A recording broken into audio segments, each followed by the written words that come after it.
Sarap na to guys. Gawa tayo ng atsara, pang konsumo lang sa bahay. Ito ang papaya, pinadry ko yan.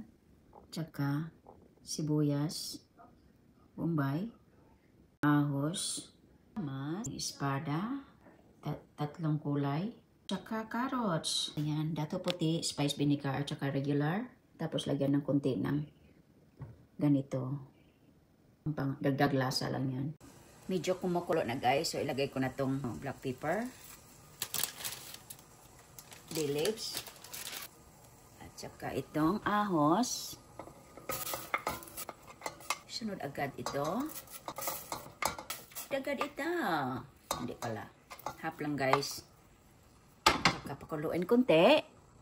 Since wala akong whole turmeric, so may turmeric ako dito powder para naman maglagay ng flavor. Saka this is good for your body. Sobrang asim. Lagyan na natin ng sugar. Sukayin. Ganyan lang kasimple. Hanggang ma-dissolve ang sugar.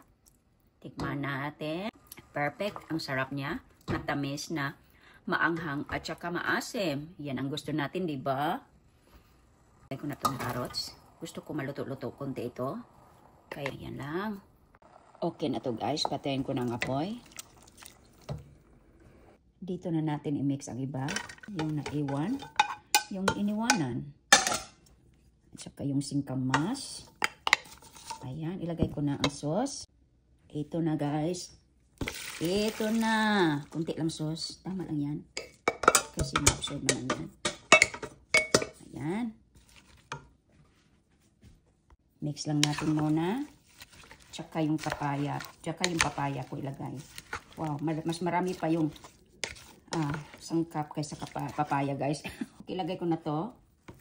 Huwag naman isali ang papel. Ayan na. Atsara na yan.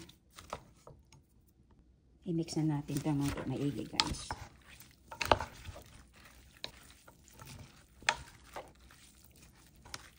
Alright, perfect. Perfect sa lalagyan. Ayan. Ayan na.